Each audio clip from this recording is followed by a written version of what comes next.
കർത്താവിൻ്റെ മഹത്വമുള്ള നാമത്തിന് സ്തോത്രം ചെയ്യുന്നു. ദൈവനാമം മഹത്വപ്പെടുകയും ചെയ്യുമാറാകട്ടെ. ക്ലാസ്സിൽ സംബന്ധിക്കുന്ന എല്ലാവരെയും, ഈ ക്ലാസ് എടുക്കുന്ന ഒരു ദൈവദാസൻ എന്ന നിലയിൽ എല്ലാവരെയും ക്ലാസ്സിലേക്ക് വന്ദനം ചെയ്യുന്നു, സ്വാഗതം ചെയ്യുന്നു. സംബന്ധിക്കുന്ന എല്ലാവരെയും ദൈവം അനുഗ്രഹിക്കട്ടെ. യോഹന്നാൻ എഴുതിയ സുവിശേഷം ആണ് നമ്മൾ പഠിച്ചുകൊണ്ടിരിക്കുന്നത്. അതിൻ്റെ മുഖവുര നമ്മൾ അല്പം വിശാലമായി ചിന്തിക്കുകയായിരുന്നു. ഞാൻ ആദ്യം ഈ ക്ലാസ് തുടങ്ങിയ അന്ന് ആദ്യം പറഞ്ഞത് ഓർമ്മയുണ്ടല്ലോ. ഒരു നല്ല മുഖവുര ഒരു പുസ്തകമായാലും ഒരു വിഷയമായാലും പഠിക്കുമ്പോൾ ഒരു നല്ല മുഖവുര ഉണ്ടെങ്കിൽ ആ വിഷയത്തിൻ്റെ ഏതാണ്ട് പകുതി ഭാഗം നമ്മൾ മനസ്സിലാക്കി കഴിയും. അപ്പം അങ്ങനെ ഒരു മുഖവുരയായിരുന്നു നമ്മൾ ഈ കഴിഞ്ഞ ക്ലാസ് വരെ നിർവഹിച്ചുകൊണ്ടിരുന്നത്. ഇനി നമ്മൾക്ക് ഈ പുസ്തകം സംബന്ധിച്ചുള്ളതല്ല, പുസ്തകത്തിനുള്ളിൽ നിന്ന് മനസ്സിലാക്കാനുള്ള കാര്യങ്ങൾ നമ്മൾക്ക് ഒന്ന് ശ്രദ്ധിക്കാനായിട്ട് ശ്രമിക്കാം. ഈ പുസ്തകത്തെ നമ്മൾക്ക് ഈ 1-ാം അധ്യായം മുതൽ നിരവധി വിഷയങ്ങളുണ്ട്. നമ്മുടെ പഠനത്തിനുള്ള നിരവധി വിഷയങ്ങളുണ്ട്. നമ്മുടെ സാക്ഷ്യത്തിനുള്ള നിരവധി വിഷയങ്ങളും. ഈ പഠിക്കുന്ന കാര്യങ്ങൾ നമ്മൾ മറ്റുള്ളവരുമായിട്ട് പങ്കുവയ്ക്കാനുള്ള ഒരു ബാധ്യത, അതാണ് സാക്ഷ്യം എന്നതുകൊണ്ട് ഞാൻ ഉദ്ദേശിച്ചത്. 1-ാം അധ്യായം മുതൽ തന്നെ ഈ സാക്ഷ്യം യോഹന്നാന്റെ സുവിശേഷത്തിലുണ്ട്. ഈ സുവിശേഷത്തിലെ ഒരു മുഖ്യ പ്രസക്തമായ ഒരു വളരെ പ്രധാനപ്പെട്ട ഒരു പദപ്രയോഗമാണ് വിറ്റ്നസിങ് അഥവാ സാക്ഷ്യം എന്നുള്ളത്. നമ്മൾക്ക് ചിന്തിക്കാൻ ശ്രമിക്കാം. ഇനി ഈ പുസ്തകത്തെ നമ്മൾ വിഭജിക്കുകയാണെങ്കിൽ ഈ പുസ്തകത്തിൻ്റെ സർവേ ഓഫ് ജോൺസ് ഗോസ്പൽ, യോഹന്നാൻ സുവിശേഷത്തിൻ്റെ ഒരു സർവേ നടത്തുകയാണെങ്കിൽ കർത്താവായ യേശു ക്രിസ്തുവിൻ്റെ പൂർവാസ്തിക്യം, ജഡാവതാരം, കുരിശുമരണം, പുനരുദ്ധാനം, സ്വർഗാരോഹണം, ഈ വിധ വിഷയങ്ങളെല്ലാം വളരെ വേദശാസ്ത്രപരമായി എന്ന് പറഞ്ഞാൽ പഴയ നിയമ വെളിച്ചത്തിൽ വ്യക്തമാക്കപ്പെട്ടിരിക്കുന്ന ഒരു സുവിശേഷമാണ് യോഹന്നാൻ. അതിലാണ് ശ്രദ്ധ കേന്ദ്രീകരിച്ചിരിക്കുന്നത്. അപ്പോ ഈ സുവിശേഷം നമ്മൾ വിഭജിച്ച് പഠിക്കുമ്പോൾ പ്രധാനമായിട്ടും 3ആയിട്ടാണ് ഈ പുസ്തകത്തെ വിഭജിക്കുവാൻ സാധിക്കുക. അത് 1-ാം അധ്യായത്തിൻ്റെ ആദ്യത്തെ 18 വാക്യങ്ങളുടെ അടിസ്ഥാനത്തിലാണ് ഈ പുസ്തകത്തെ നമ്മൾക്ക് വിഭജിച്ച് പഠിക്കാൻ കഴിയുക. ഒന്നുകൂടെ പറയണോ? അതാണ് ഈ എഴഞ്ഞെഴഞ്ഞു നീങ്ങുന്നത് എന്നുള്ള പ്രശ്നം വരുന്നത്. ഞാൻ എല്ലാവർക്കും ഒരു കൊച്ചു കുഞ്ഞ് നമ്മുടെ ക്ലാസ്സിലുണ്ടെങ്കിൽ ആ കുഞ്ഞിനൂടെ മനസ്സിലാകണം. അതിനുവേണ്ടിയാണ് ഇത്രയൊക്കെ സാവകാശം പറയാൻ. ആദ്യത്തെ 18 വാക്യങ്ങളുടെ അടിസ്ഥാനത്തിലാണ് ഈ പുസ്തകത്തെ നമ്മൾ വിഭജിക്കുന്നത്. അതിന് ആദ്യം നമ്മൾ നോക്കുന്ന വാക്യം 18-ാം വാക്യമാണ്. 18-ാം വാക്യം മനപ്പാഠം അറിയാമോ? എനിക്ക് മനപ്പാഠം അറിയാം. ദൈവത്തെ ആരും ഒരു നാളും കണ്ടിട്ടില്ല, പിതാവിൻ്റെ മടിയിലിരിക്കുന്ന ഏകജാതനായ പുത്രൻ അവനെ വെളിപ്പെടുത്തിയിരിക്കുന്നു. അപ്പോ ഇവിടെ ഉപയോഗിച്ചിരിക്കുന്ന ഒടുവിലത്തെ മലയാളത്തില് ഒടുവിൽ ഉപയോഗിച്ചിരിക്കുന്ന വാക്ക് വെളിപ്പെടുത്തിയിരിക്കുന്നു എന്നുള്ള വാക്കാണ്. വെളിപാട് മലയാളത്തില് നാമരൂപത്തിൽ നമ്മൾ ഉപയോഗിക്കുന്നത് വെളിപാട് എന്നുള്ള വാക്കാണ്. The revelation. 1-ാം വാക്യവുമായിട്ട് ഈ 18-ാം വാക്യത്തെ നമ്മൾ ബന്ധിപ്പിക്കണം, കണക്ട് ചെയ്യണം. ആദിയിൽ വചനമുണ്ടായിരുന്നു, വചനം ദൈവത്തോടു കൂടെ ആയിരുന്നു, വചനം ദൈവമായിരുന്നു. ഇനി ഒന്നാം വാക്യത്തെ, 18-ാം വാക്യത്തെ നമ്മൾ ഒന്നാം വാക്യവുമായി കണക്ട് ചെയ്ത് ബന്ധിപ്പിച്ചു. ഇനിയും ഈ ഒന്നാം വാക്യത്തെ 14-ാം വാക്യവുമായിട്ട് ലിങ്ക് ചെയ്യണം. നോക്കിയേ, എന്താ? വചനം ജഡമായി തീർന്നു, കൃപയും സത്യവും നിറഞ്ഞവനായി നമ്മുടെ ഇടയിൽ പാർത്തു.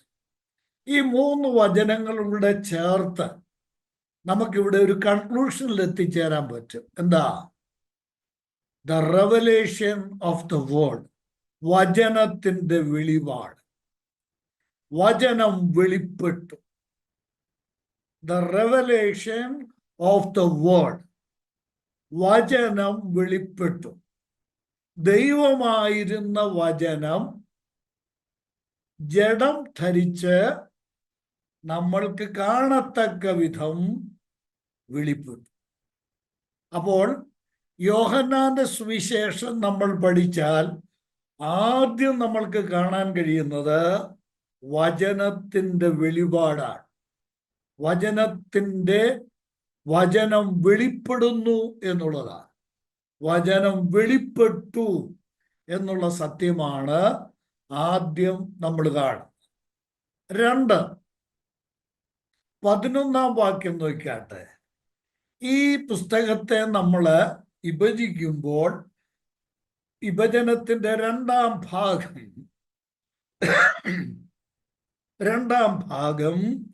അവൻ സ്വന്തത്തിലേക്ക് വന്നു, സ്വന്തമായവരോ അവനെ കൈക്കൊണ്ടില്ല. ആരാ?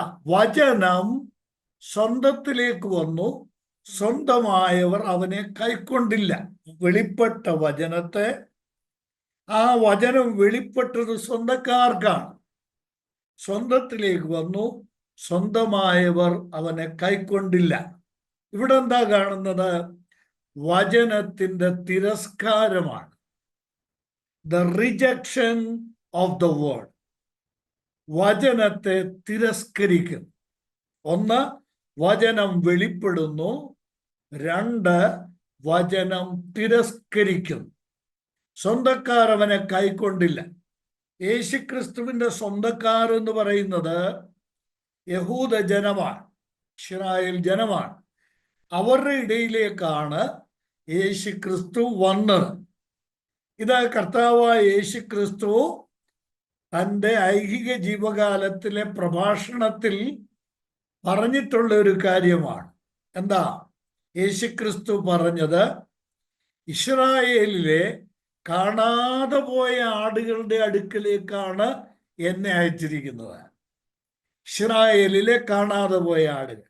അപ്പോൾ ആരാണത്? യേശുക്രിസ്തുവിന്റെ സ്വന്തക്കാരാണ്. കർത്താവ് ജഡപ്രകാരം ജനിച്ചത് യഹൂദന്മാരിൽ നിന്നാണ്. അപ്പോൾ സ്വന്തക്കാരുടെ ഇടയിലേക്കാണ് കർത്താവ് വന്നത്. ആ കർത്താവിനെ അവർ കൈക്കൊണ്ടില്ല. The rejection of the word, വചനത്തിന്റെ തിരസ്കാരം. 3-ാമത് 12-ാം വാക്യമാണ്. ഈ പുസ്തകത്തെ നമ്മൾ വിഭജിക്കുമ്പോൾ 3-ാമത്തെ ഭാഗം നമ്മൾക്ക് കാണാൻ പറ്റുന്നത് 12-ാം വാക്യം. അതറിയാത്തവരാരും ഈ ക്ലാസ്സിലില്ല, അല്ലേ? എല്ലാവർക്കും അറിയാം. എന്താ? യേശുക്രിസ്തുവിനെ കൈക്കൊണ്ട് അവന്റെ നാമത്തിൽ വിശ്വസിക്കുന്ന ഏവർക്കും ദൈവമക്കൾ ആകുവാൻ അവൻ അധികാരം കൊടുത്തു. 11-ാം വാക്യത്തിൽ പറയുന്നു കൈക്കൊണ്ടില്ല എന്ന് പറഞ്ഞാൽ റിജക്റ്റ് ചെയ്തു. 11-ാം വാക്യത്തിൽ. 12-ാം വാക്യത്തിലോ കൈക്കൊണ്ടില്ലെന്നല്ല, പിന്നെ അവനെ കൈക്കൊണ്ട്, യേശുക്രിസ്തുവിനെ കൈക്കൊണ്ടു. The reception of the word, വചനത്തിന്റെ സ്വീകാര്യം. വചനത്തെ കൈക്കൊള്ളുന്നു. അപ്പോൾ യോഹന്നാന്റെ സുവിശേഷം നമ്മൾ പഠിക്കുമ്പോൾ ഈ 3 വിധത്തിലുള്ള വിഭജനം നമ്മൾക്കറിയാം. 1-ാം അധ്യായത്തിന്റെ 1 മുതൽ 18 വരെയുള്ള വാക്യങ്ങളിൽ നമ്മൾ മനസ്സിലാക്കേണ്ടത് ഈ വചനം വെളിപ്പെടുന്നു എന്നുള്ളതാണ്. പിതാവിന്റെ മടിയിലിരുന്ന ഏകജാതനായ പുത്രൻ പിതാവിനെ അവിടെ നമ്മൾ ശ്രദ്ധിക്കണേ, വ്യാകരണപരമായിട്ടുള്ള ഒരു വലിയ സത്യം അവിടെ ഉണ്ട്. ആ 18-ാം വാക്യം നോക്കിയേ. ആ 18-ാം വാക്യത്തില് എന്താ? ദൈവത്തെ ആരും ഒരു നാള് കണ്ടിട്ടില്ല. പിന്നെ പിതാവിന്റെ മടിയിലിരിക്കുന്ന പിതാവിന്റെ മടിയിൽ ഇരുന്ന എന്നാണോ? ഇരിക്കുന്ന.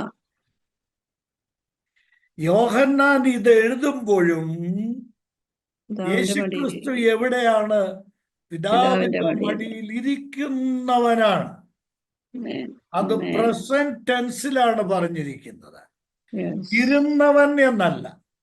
പിതാവിന്റെ മടിയിൽ ഇരിക്കുന്ന ഏകജാതനായ പുത്രൻ അവനെ ഇവിടൊക്കെ വലിയ സത്യങ്ങളുണ്ട്, ഇല്ലേ? യേശുക്രിസ്തു ഭൂമിയിലായിരിക്കുമ്പോൾ തന്നെ പിതാവിന്റെ മടിയിലായിരുന്നു. പിതാവിന്റെ മടിയിൽ ഇരിക്കുന്ന ഏകജാതനായി, നമുക്ക് പിന്നാലെ അത് 3-ാം അധ്യായം പഠിക്കുമ്പോൾ കുറെ കൂടെ വിശദമായിട്ട് ഞാനത് പറയാനായിട്ട് ശ്രമിക്കാം. നമ്മൾക്ക് വിചിന്തനം ചെയ്യാമെന്ന് വിചാരിക്കും. ഇനി നമുക്ക് നോക്കാം, ഈ വചനം വെളിപ്പെട്ടു, ഇല്ലേ? അതാണ് 1-ാം അധ്യായത്തിന്റെ 1 മുതൽ 18 വരെയുള്ള വാക്യങ്ങൾ.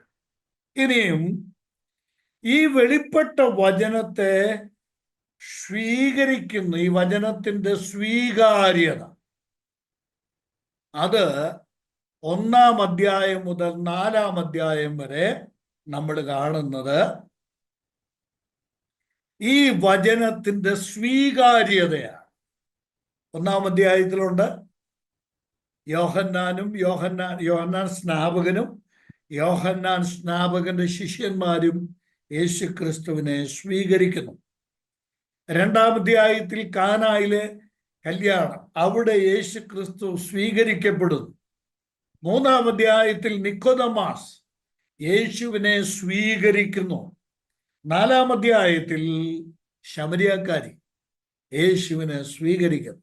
അപ്പോൾ 1 മുതൽ 4 വരെയുള്ള അധ്യായങ്ങൾ വചനത്തിന്റെ സ്വീകാര്യതയാണ്. The reception of the son of God. ദൈവപുത്രനെ സ്വീകരിക്കുകയാണ്, വചനത്തെ സ്വീകരിക്കുകയാണ്. ഇനിയും 5 മുതൽ 12 വരെയുള്ള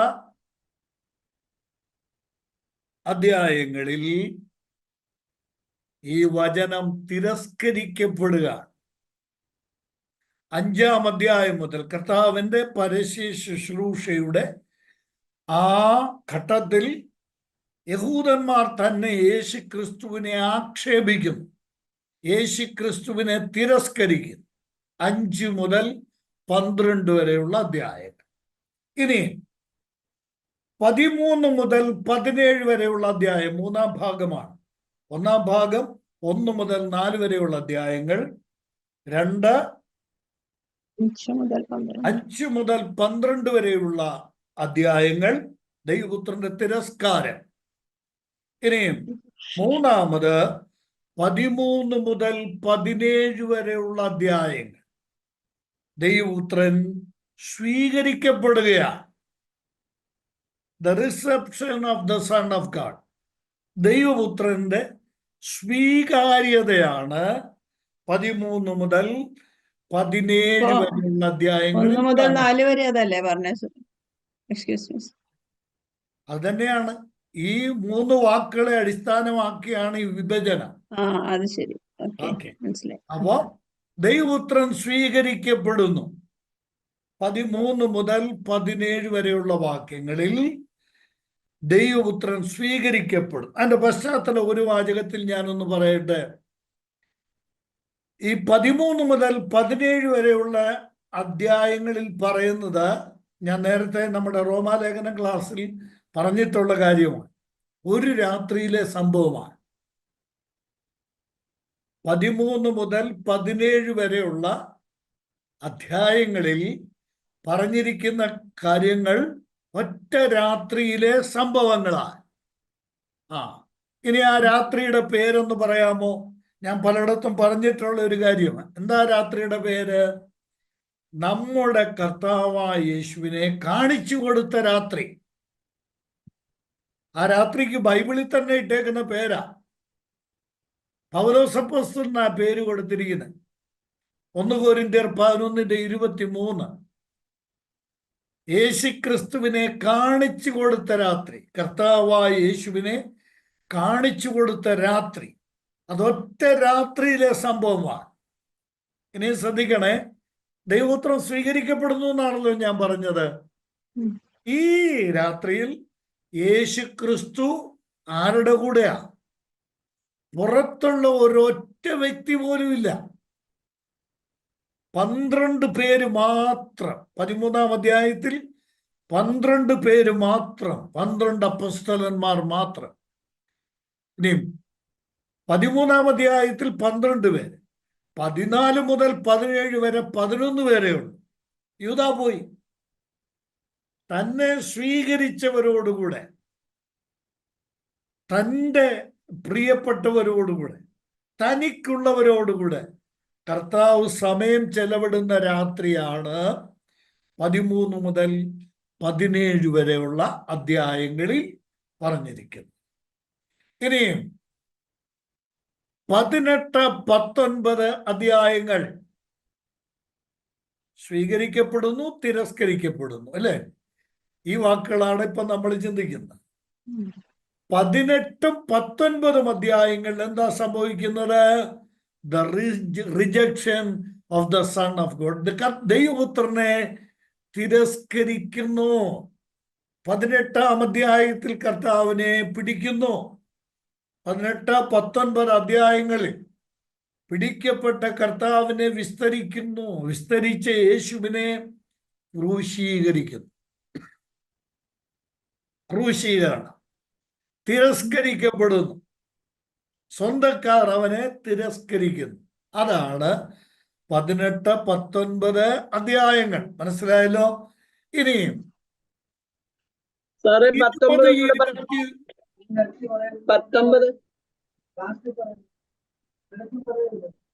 19 അധ്യായങ്ങൾ, 2 അധ്യായങ്ങൾ ദൈവപുത്രൻ തിരസ്കരിക്കപ്പെടുന്നു. ഈ 2 അധ്യായങ്ങളുടെ വിഷയം. ഇനിയും 20, 21 അധ്യായങ്ങളിൽ ദൈവപുത്രൻ സ്വീകരിക്കപ്പെടുന്നു. The reception of the Son of God. 20, 21 അധ്യായം. നമുക്ക് അധ്യായങ്ങൾ പഠിക്കുമ്പോൾ അത് ചിന്തിക്കാം. 20-ാം അധ്യായത്തിലൊക്കെ 20, 21 അധ്യായങ്ങളിൽ ഹൃദയസ്പർശിയായ നിരവധി സംഭവങ്ങൾ നമ്മൾക്ക് കാണാൻ സാധിക്കും. കർത്താവ് സഹായിക്കട്ടെ. ഇനി നമ്മൾക്ക് 1-ാം അധ്യായത്തിലേക്ക് വരാം. ഈ അധ്യായം, യോഹന്നാന്റെ സുവിശേഷം 1-ാം അധ്യായം, വളരെ പ്രധാനപ്പെട്ട ഒരു അധ്യായമാണ്. അതിൽ ആദ്യത്തെ 18 വാക്യങ്ങൾ ശ്രദ്ധിക്കണം. ആദ്യത്തെ 18 വാക്യങ്ങൾ ഈ പുസ്തകത്തിന്റെ മാത്രമല്ല, ഈ പുസ്തകം യോഹന്നാന്റെ സുവിശേഷത്തിന്റെ മാത്രമല്ല, കർത്താവായ യേശുക്രിസ്തു എന്ന ആളത്വത്തെ പഠിക്കാൻ ആഗ്രഹിക്കുന്നവർ ഈ 18 വാക്യങ്ങൾ കൃത്യമായി വിശദീകരിച്ച് പഠിക്കേണ്ടത് അനിവാര്യമാണ്. ഇനി ഞാൻ പറയട്ടെ, ഒട്ടേറെ ആളുകൾക്ക് ഏറ്റവും അധികം ബുദ്ധിമുട്ടുണ്ടാക്കിയിട്ടുള്ളതും ക്രിസ്തു ചരിത്രത്തിൽ ഏറ്റവും അധികം ബുദ്ധിമുട്ടുണ്ടാക്കിയിട്ടുള്ളതും ഈ 18 വാക്യങ്ങളാണ്. ആദ്യത്തെ 18 വചനങ്ങളാണ്. വളരെ വളരെ അത്യഗാധമായ സത്യങ്ങളാണ്. ഇനി ഒരു പക്ഷെങ്കിൽ ഞാൻ പറയട്ടെ, നമ്മൾക്കൊക്കെ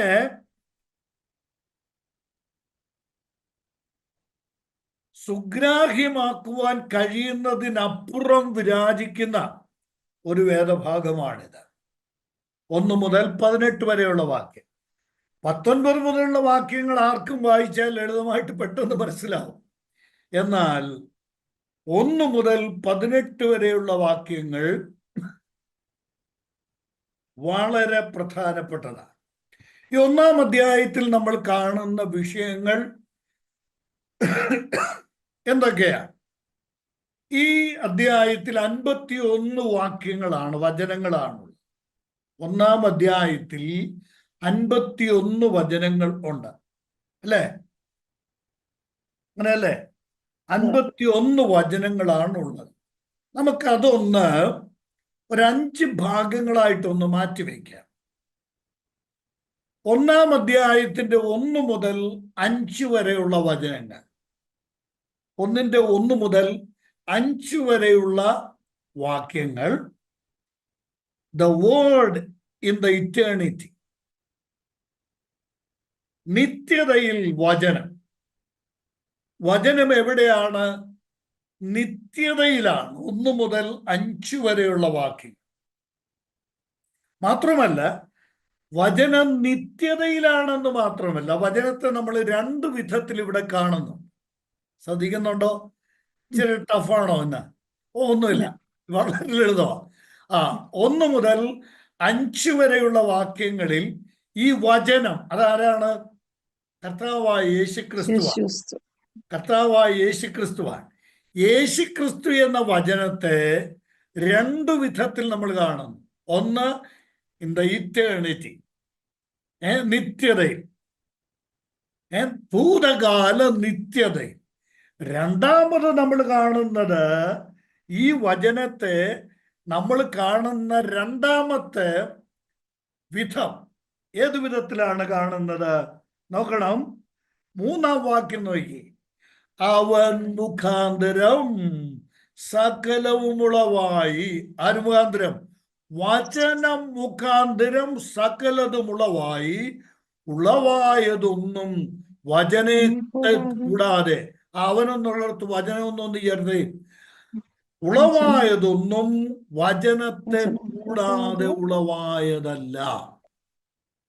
അപ്പൊ 2 വിധത്തിൽ ഇവിടെ ഈ വചനത്തെ കാണുന്നു എന്ന് ഞാൻ പറഞ്ഞത് സഹോദരങ്ങളെല്ലാവരും ഒന്ന് മനസ്സിലൊന്ന് പറഞ്ഞ്, അൺമ്യൂട്ട് ചെയ്ത് പറയണ്ട, നിങ്ങളുടെ മനസ്സിലൊന്ന് പറഞ്ഞ്. ഒന്ന്, the word in the eternity, ഒന്ന് നിത്യതയിലെ വചനം. 2, ദ വേർഡ് ഇൻ ക്രിയേഷൻ, സൃഷ്ടിയിൽ ദൈവത്തിന്റെ വചനം. ഞാനിത് 2 കൂടെ ഒന്ന് ചേർത്ത് വെക്കട്ടെ. 1-ാം വാക്യത്തിൽ പറയുന്നു, വചനം പൂർവകാല നിത്യതയിൽ ദൈവത്തോടു കൂടെ ആയിരുന്നു. ആ 1-ാം വാക്യം ഞാൻ ഒന്നുകൂടെ ലളിതമാക്കാം കേട്ടോ. ഇത് ചിലർക്കിത് കേൾക്കുമ്പം അസുഖകരമായ ഒരു പ്രസ്താവനയായിട്ട് തോന്നാം. അപ്പം അതിൻ്റെ കമൻ്റൊക്കെ വരാൻ ഇനി സാധ്യതയുണ്ട്. നമ്മളതൊന്നും, നമുക്ക് ദൈവവചനമാണ് വിഷയം. 1, ആദിയിൽ വചനം ഉണ്ടായിരുന്നു. കേൾക്കണേ, വചനത്തിന് ആരംഭമില്ല. വചനം ഉണ്ടായതല്ല. ഞാൻ പറയുന്ന പോലെ കുറിച്ച് വെച്ചോ. വചനം ഉണ്ടായതല്ല, പിന്നെ വചനം ഉണ്ടായിരുന്നതാണ്. മനസ്സിലായല്ലോ? ഇനിയും അടുത്ത് ഞാൻ പറയുന്ന വാചകം വളരെ പ്രസക്തവും പ്രധാനമാണ്. വചനം ഇല്ലാതിരുന്ന ഒരു കാലമില്ല. വചനം ആരാന്നാ പറഞ്ഞേ? സ്തോത്രം. ആരാ? യേശുക്രിസ്തു. കർത്താവായ യേശുക്രിസ്തു എന്ന് പറഞ്ഞാൽ പോരാ, കർത്താവായ യേശുക്രിസ്തു. സ്തോത്രം. ഞാൻ ഒരു വട്ടം കൂടെ സ്തോത്രം പറയുക. സ്തോത്രം. യേശുക്രിസ്തു ഇല്ലാതിരുന്ന ഒരു കാലഘട്ടമില്ല. യേശുക്രിസ്തു ഇല്ലാതിരുന്ന ഒരു കാലഘട്ടം ഇല്ലെങ്കിൽ ആ കർത്താവായ യേശു ആരാണ്? ആരാണ്? ദൈവമാണ്. ദൈവമാണ്. സ്തോത്രം. ഇനിയും ഞാൻ ലളിതമായൊരു ചോദ്യം ചോദിക്കട്ടെ. ബൈബിൾ ആരംഭിക്കുന്നത് എങ്ങനെയാ? ബൈബിൾ ഉൽപ്പത്തി 1:1 ആദിയിൽ ദൈവം ആകാശവും ഭൂമിയും സൃഷ്ടിച്ചു, അല്ലെ? ആദിയിൽ ദൈവം ആകാശവും ഭൂമിയും സൃഷ്ടിച്ചു. യോഹന്നാന്റെ സുവിശേഷം ആരംഭിക്കുന്നത് എങ്ങനെയാ? ആദിയിൽ വചനം ഉണ്ടായി.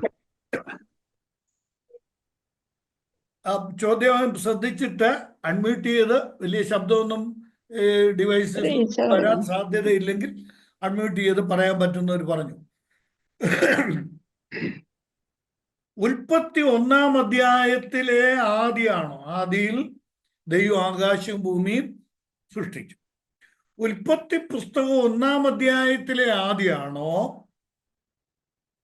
യോഹന്നാന്റെ സുവിശേഷത്തിൽ എന്താ? ആദിയിൽ വചനം ഉണ്ടായത്. യോഹന്നാന്റെ സുവിശേഷം 1-ാം അധ്യായം 1-ാം വചനത്തിലെ ആദിയാണോ? ആദ്യത്തെ ആദി.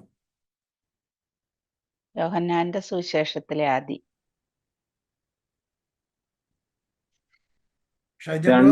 മനസ്സിലായോ?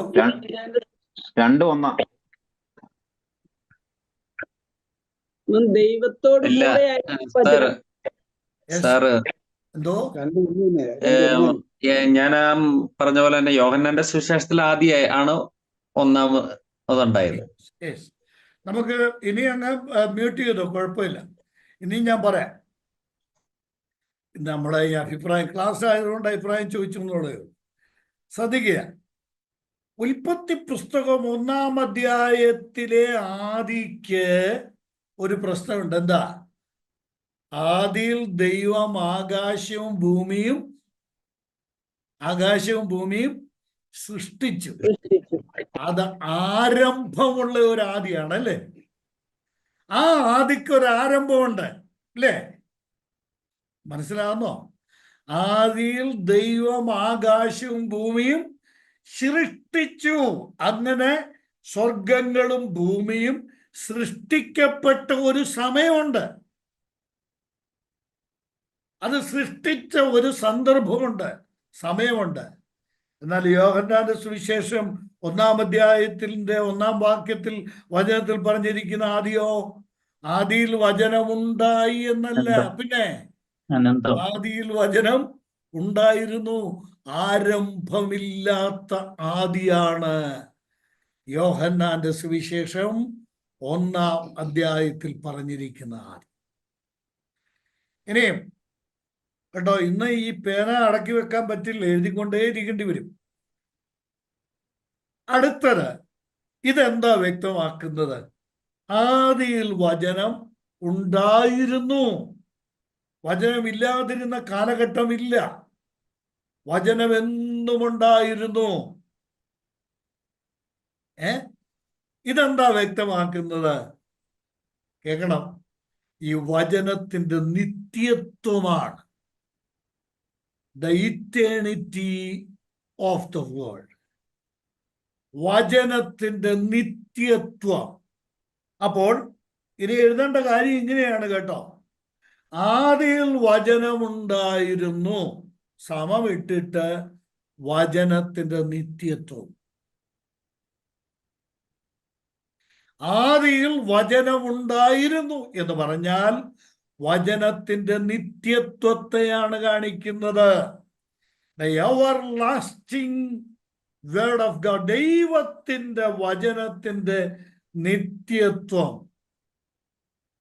അതാണ് the eternity of the word. വചനത്തിന്റെ നിത്യത്വം. രണ്ടാമത്തെ വാചകം എന്താ?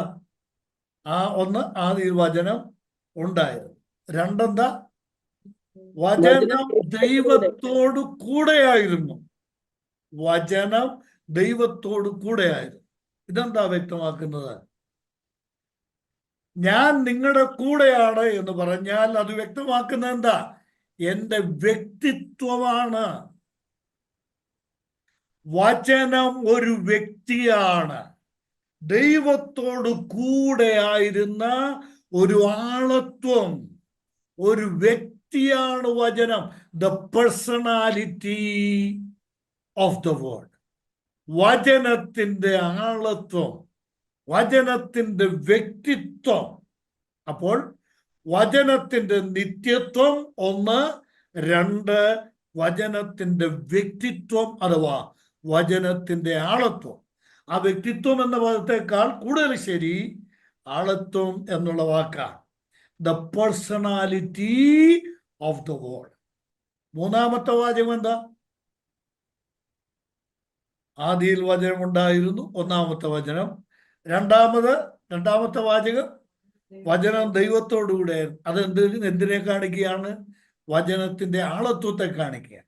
മൂന്നാമത് പറഞ്ഞിരിക്കുന്നത് എന്താ? വചനം ദൈവമായിരുന്നു, അല്ലേ?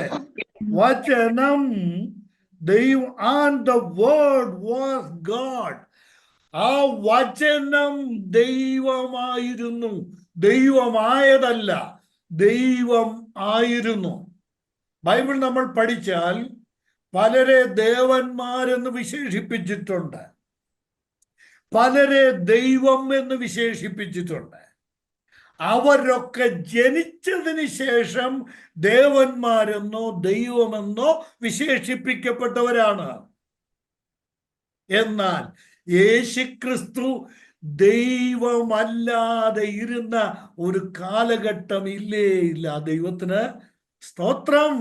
The word was God. വചനം ദൈവമായിരുന്നു. ഇതെന്താ വ്യക്തമാക്കുന്നത്? The divinity of the word. വചനത്തിന്റെ ദൈവത്വം. ഞാൻ വേഗം പറയട്ടെ. ഈ ഒന്നാം വാക്യത്തിൽ 3 വലിയ സത്യങ്ങൾ ദൈവാത്മാവ് ഉൾക്കൊള്ളിച്ചിട്ടുണ്ട്. എന്തൊക്കെയാണ്? ഒന്ന്, വചനത്തിന്റെ നിത്യത്വം. ആദിയിൽ വചനം ഉണ്ടായിരുന്നു. 2, വചനത്തിന്റെ ആളത്വം അഥവാ വ്യക്തിത്വം, പേഴ്സണാലിറ്റി. വചനം ദൈവത്തോട് കൂടെയായിരുന്നു. 3, വചനത്തിന്റെ ദൈവത്വം. വചനം ദൈവമായിരുന്നു.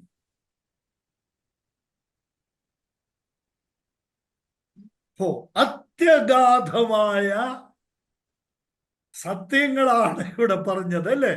1, വചനം, അതിന്റെ നിത്യത്വം. 2, വചനത്തിന്റെ ആളത്വം. 3, വചനത്തിന്റെ ദൈവത്വം.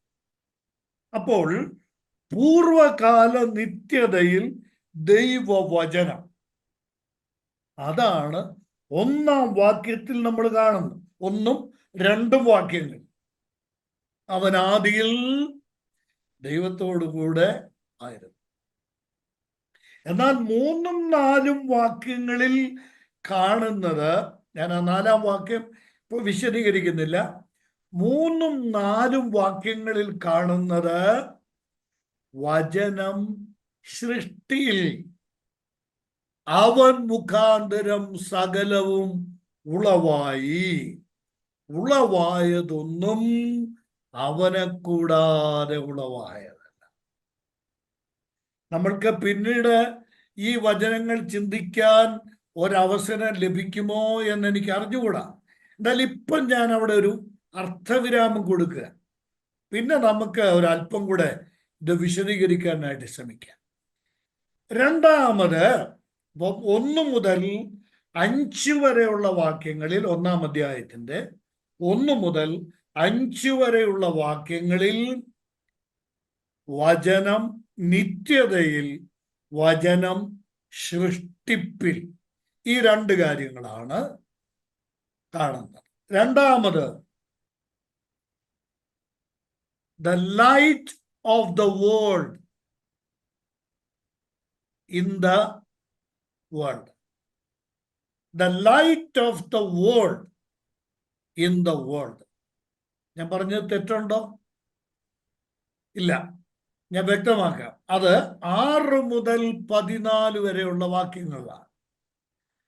6 മുതൽ 14 വരെയുള്ള വാക്യങ്ങളിൽ ലോകത്തിന്റെ വെളിച്ചമായ ക്രിസ്തു ലോകത്തിൽ വെളിച്ചം നൽകുന്നു. അതാണ് 6 മുതലുള്ള വാക്യങ്ങളിൽ കാണുന്നത്. എന്താ?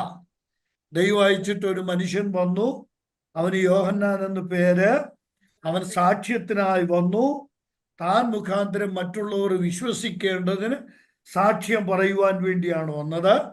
ഇനി അടുത്ത എന്താ? എല്ലാവരും ശ്രദ്ധിക്കുന്നുണ്ടോ? വേറെ എങ്ങോട്ടും ശ്രദ്ധ പോകരുത്. എന്നെ ബാധിക്കും. അവൻ വെളിച്ചമായിരുന്നില്ല. എന്താ അവൻ അടുത്ത് പറയുന്നത്? വെളിച്ചമായിരുന്നില്ല. അവൻ വെളിച്ചമായിരുന്നില്ല. ആര് വെളിച്ചമായിരുന്നില്ല? യോഹന്നാൻ. യോഹന്നാൻ സ്നാപകൻ. 6-ാം വാക്യത്തിൽ പറഞ്ഞിരിക്കുന്നയാള് ദൈവം അയച്ചിട്ട് ലോകത്തിലേക്ക് വന്ന യോഹന്നാൻ ആരായിരുന്നില്ല? വെളിച്ചമായിരുന്നില്ല. അവൻ വെളിച്ചത്തെ കുറിച്ച് സാക്ഷ്യം പറയുന്നവനായിരുന്നു. നോക്കണം, 8-ാം വാക്യം. അവൻ വെളിച്ചമായിരുന്നില്ല, അവൻ വെളിച്ചത്തെ കുറിച്ച് സാക്ഷ്യം പറയുവാൻ അയക്കപ്പെട്ടവനാണ്. ഇനി 9-ാം വാക്യം. ഏതു മനുഷ്യനെയും പ്രകാശിപ്പിക്കുന്ന സത്യ വെളിച്ചം ലോകത്തിലേക്ക് വന്നുകൊണ്ടിരുന്നു. പിന്നെ അവൻ ലോകത്തിൽ ഉണ്ടായിരുന്നു, ലോകം അവൻ മുഖാന്തരം ഉളവായി. അവൻ സ്വന്തത്തിലേക്ക് വന്നു, സ്വന്തമായവരോ കൈക്കൊണ്ടില്ല. 12-ാം വാക്യം. അവനെ കൈക്കൊണ്ട് അവന്റെ നാമത്തിൽ വിശ്വസിക്കുന്ന ഏവർക്കും ദൈവമക്കളാകുവാൻ അവൻ അധികാരം കൊടുത്തു. 13-ാം വാക്യത്തിൽ അവർ ജഡത്തിൽ നിന്നല്ല, രക്തത്തിൽ നിന്നല്ല, ദൈവത്തിൽ നിന്നത്രേ ജനിച്ചത്. 14-ാം വാക്യം. വചനം ജഡമായി തീർന്നു, കൃപയും സത്യവും നിറഞ്ഞവനായി നമ്മുടെ ഇടയിൽ പാർത്തു. കേൾക്കണേ, ഇവിടെ യേശുക്രിസ്തുവിന്റെ 2 പേരുകൾ, 2 ടൈറ്റിൽസ്, 2 തലക്കുറികൾ ഇവിടെ വ്യക്തമാകുന്നു. എന്തൊക്കെയാ? 1 വചനം, 2 വെളിച്ചം. സകല മനുഷ്യരെയും പ്രകാശിപ്പിക്കുന്ന സത്യ വെളിച്ചമാണ് കർത്താവായ യേശുക്രിസ്തു. യോഹന്നാൻ സ്നാപകൻ ആ വെളിച്ചത്തിന് സാക്ഷ്യം പറഞ്ഞവനാണ്. ഇനി 3, 1 മുതൽ 5 വരെയുള്ള വാക്യങ്ങളിൽ വചനം നിത്യതയിൽ, വചനം സൃഷ്ടിപ്പിൽ. 2, ലോകത്തിന്റെ വെളിച്ചമായിരുന്നവൻ ലോകത്തിൽ വെളിച്ചമായി വന്നു. അതാണ് 6 മുതൽ 14 വരെയുള്ള വാക്യങ്ങളിൽ കാണും. ഇനിയും 15 മുതൽ 1-ാം അധ്യായത്തിന്റെ 15 മുതൽ 28 വരെയുള്ള വാക്യങ്ങൾ, 28 അല്ല, പിന്നെ ഉണ്ട്. ഇപ്പൊ നമ്മുടെ പഠന സൗകര്യത്തിന് വേണ്ടി ഞാൻ പറയുകയാണ്. 28 വരെയുള്ള വാക്യങ്ങളിൽ the testimony of John the Baptist, യോഹന്നാൻ സ്നാപകന്റെ സാക്ഷ്യം. 15 മുതൽ 28 വരെയുള്ള വാക്യം. ആ 15-ാം വാക്യം ഒന്ന് വായിച്ച് നമുക്ക് പോകാം, വായിച്ചു പോകാം. എന്താ? യോഹന്നാൻ അവനെ കുറിച്ച് സാക്ഷീകരിച്ചു. എന്റെ പിന്നാലെ വരുന്നവൻ എനിക്ക് മുമ്പനായി തീർന്നു. യോഹന്നാൻ യേശുക്രിസ്തുവിനെ കുറിച്ച് സാക്ഷീകരിച്ചു. ഇനിയും അതിന്റെ 19-ാം വാക്യം നോക്കി. അവിടെ ജനമേ യോഹന്നാൻ സ്നാപകനോട് ചോദിക്കുന്ന ഒരു ചോദ്യമുണ്ട്. എന്താ? നീ ആര്? അവൻ മറുക്കാതെ സാക്ഷ്യം പറഞ്ഞു. എന്താ പറഞ്ഞ സാക്ഷ്യം? ഞാൻ ക്രിസ്തുവല്ല. യോഹന്നാനെ കണ്ടപ്പോ, യോഹന്നാന്റെ പ്രസംഗം കേട്ടപ്പോ, യോഹന്നാന്റെ ശുശ്രൂഷ കണ്ടപ്പോ ചിലര് സംശയിച്ചു, ഇത് യേശു ക്രിസ്തുവാണ്, മിശിഹായാണ്. അപ്പോഴാണ് ഇവൻ പറഞ്ഞത്, ഞാൻ ക്രിസ്തു അല്ല, ഞാൻ ക്രിസ്തു അല്ല. ചിലർക്ക് ഷൈൻ ചെയ്യാൻ കിട്ടുന്ന ഒരവസരമാണ്, അത് വേണ്ടി വന്ന അങ്ങ് മുതലാക്കാം അല്ലേ? പക്ഷെ യോഹന്നാൻ സ്നാപകൻ പറഞ്ഞു, ഞാൻ ക്രിസ്തു അല്ല. ക്രിസ്തു എന്ന് പറഞ്ഞാൽ ക്രിസ്തോസ്. ഞാൻ പറയുന്ന കഴിഞ്ഞ ക്ലാസ്സുകളിൽ പറഞ്ഞ കാര്യങ്ങളൊന്നും മറക്കരുത് ഒരിക്കലും, കേട്ടോ. ക്രിസ്തു എന്ന് പറഞ്ഞാൽ യഹൂദന്റെ പ്രതീക്ഷിത മിശിഹയാണ്. എബ്രായ ഭാഷയിൽ മിശിഹ, ഗ്രീക്ക് ഭാഷയിൽ ക്രിസ്തു അല്ലെങ്കിൽ ക്രിസ്തോസ്, മലയാളത്തിൽ ക്രിസ്തു എന്ന് പറയുന്നത് ഗ്രീക്കിലെ ക്രിസ്തോസാണ്. അപ്പോൾ ഞാൻ ക്രിസ്തു അല്ല എന്ന് യോഹന്നാൻ പറഞ്ഞതിന്റെ അർത്ഥം എന്താണെന്നറിയാമോ? ഞാൻ മിശിഹ അല്ല. നിങ്ങൾ ഒരിക്കലും തെറ്റിദ്ധരിക്കരുത്, ഞാൻ മിശിഹ അല്ല, ഞാൻ അവനെ കുറിച്ച് സാക്ഷ്യം പറയാൻ വന്നു. 28 വരെയുള്ള വാക്യങ്ങളിൽ ആ സാക്ഷ്യം തുടരുക. 28 29 തുടരുന്നുണ്ട്. പിന്നെയും ഈ സാക്ഷ്യം തുടർന്ന് പോകുന്നുണ്ട്. നമ്മൾക്ക് ഈ ഭാഗം പഠിക്കുമ്പോൾ അത് പഠിക്കാനായിട്ട് ശ്രമിക്കാം. ഞാൻ അധികം വിശദീകരിച്ച് അതൊന്നും പറയാൻ ആഗ്രഹിക്കുന്നില്ല. എന്നാലും നമ്മൾ അത്യാവശ്യം അറിയേണ്ട കാര്യങ്ങൾ നമ്മൾക്ക് പഠിച്ചു പോകാം. 4-ാമത് 29 മുതൽ 34 വരെയുള്ള വാക്യങ്ങൾ, 4-ാമത്തെ ഭാഗം. അവിടെ എന്താ കാണുന്നത്?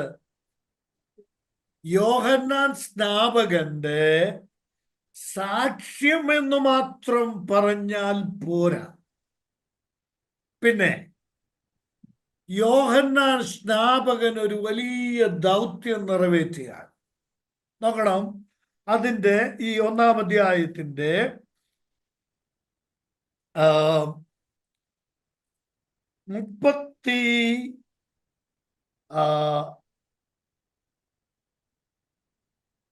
31 മുതലുള്ള വാക്യങ്ങൾ. ഞാൻ അവനെ അറിഞ്ഞില്ല എന്ന് പറയുന്നുണ്ട്.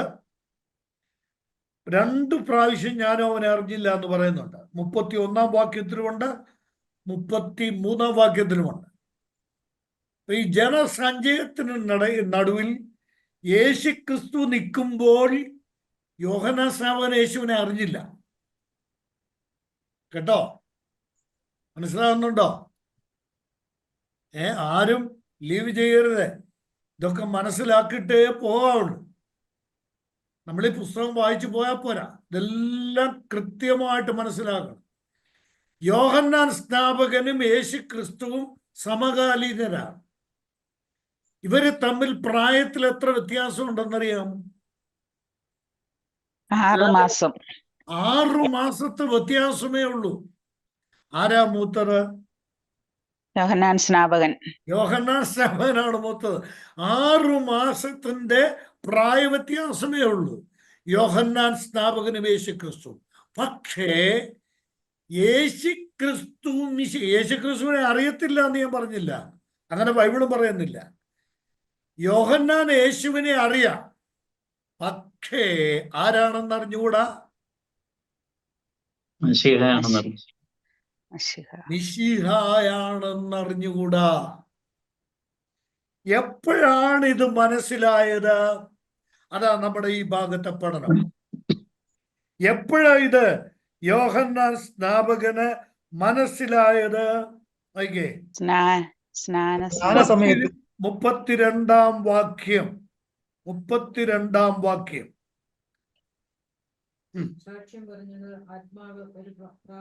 യോഹന്നാൻ പിന്നെയും സാക്ഷ്യം പറഞ്ഞത്, ആത്മാവ് ഒരു പ്രാവ് പോലെ സ്വർഗത്തിൽ നിന്ന് ഇറങ്ങി വരുന്നത് ഞാൻ കണ്ടു. അത് അവന്റെ മേൽ വസിച്ചു. ഞാനോ അവനെ അറിഞ്ഞില്ല. എങ്കിലും വെള്ളത്തിൽ സ്നാനം കഴിപ്പാൻ എന്നെ അയച്ചവൻ എന്നോട് സ്നാനം കഴിപ്പിക്കുവാൻ എന്നെ അയച്ചവൻ എന്നോട് ആരുടെ മേൽ ആത്മാവ് ഇറങ്ങുന്നതും വസിക്കുന്നതും നീ കാണുമോ, അവൻ പരിശുദ്ധാത്മാവിൽ സ്നാനം കഴിപ്പിക്കുന്നവൻ ആകുന്നു എന്ന് പറഞ്ഞു. അടുത്ത വാക്യം കൂടെ. അങ്ങനെ ഞാൻ കാണുകയും ഇവൻ ദൈവപുത്രൻ തന്നെ എന്ന് സാക്ഷ്യം പറയുകയും ചെയ്തിരിക്കുന്നു. ആരും അടുത്തു പോകരുത്, ക്ഷീണിച്ചു പോകരുത്, ശ്രദ്ധിച്ചിരിക്കണേ. ഈ യോഹന്നാനെ ഈ സ്നാനം കഴിപ്പിച്ചത് എന്തിനാ? അവിടെ ആവർത്തിച്ച് പറയുന്നുണ്ട്, വെള്ളത്തിൽ സ്നാനം കഴിപ്പിപ്പാൻ എന്നെ അയച്ചവൻ എന്നോട്. യോഹന്നാൻ സ്നാപകനെ അയച്ചതാരാ? ദൈവം. ആറാം വാക്യം 1:6. ദൈവം അയച്ചിട്ട് ഒരു മനുഷ്യൻ വന്നു, അവന് യോഹന്നാൻ എന്ന് പേർ. അപ്പോ യോഹന്നാനെ അയച്ചതാരാ? യോഹന്നാൻ സ്നാപകനെ അയച്ചതാരാ? ദൈവം. ദൈവം. എന്തിനാ അയച്ചത്? 32-ാം വാക്യം. സ്നാനം കഴിപ്പിപ്പാൻ. സ്നാനം കഴിപ്പിക്കുവാൻ എന്നെ അയച്ചവൻ. 33-ാം വാക്യം. സ്നാനം കഴിപ്പിക്കുവാൻ ദൈവമാണ് അയച്ചത്. എന്തിനാ അയച്ചത്? സ്നാനം കഴിപ്പിക്കാൻ അയച്ചത്. എവിടെ? വെള്ളത്തിൽ. അകൃത്യം അടിവരയിടുന്നേ. ഇതിനൊക്കെ പ്രാധാന്യമുണ്ട്. യോഹന്നാനെ അയച്ചത് എവിടെ സ്നാനപ്പെടുത്താനാ? വെള്ളത്തിൽ സ്നാനം കഴിപ്പിക്കും. വെള്ളത്തിൽ സ്നാനപ്പെടുത്താൻ. യേശുക്രിസ്തുവിനെ അയച്ചതോ? പരിശുദ്ധാത്മാവിൽ സ്നാനപ്പെടുത്താൻ യേശുക്രിസ്തുവിനെ അയച്ചത്. അപ്പോൾ യോഹന്നാൻ സ്നാപകനെ പിതാവായ ദൈവം വെള്ളത്തിൽ സ്നാനം കഴിപ്പിക്കുവാൻ അയച്ചു. ജോസാറൊക്കെ ശ്രദ്ധിക്കുന്നുണ്ട്, എനിക്ക് കാണാൻ പറ്റുന്നുണ്ട്, നന്നായിട്ട് ശ്രദ്ധിക്കുന്നു.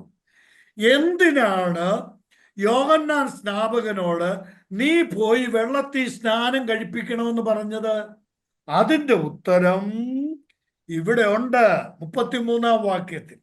നീ സ്നാനം കഴിപ്പിച്ചുകൊണ്ടിരിക്കുമ്പോൾ ആരുടെ മേൽ പരിശുദ്ധാത്മാവ് ഇറങ്ങുന്നതും വസിക്കുന്നതും നീ കാണുമോ? അവൻ ആരാ? അവൻ പരിശുദ്ധാത്മാവിൽ സ്നാനം കഴിപ്പിക്കുന്നവനാണ്. അവനാണ് മിശിഹ. 34-ാം വാക്യം.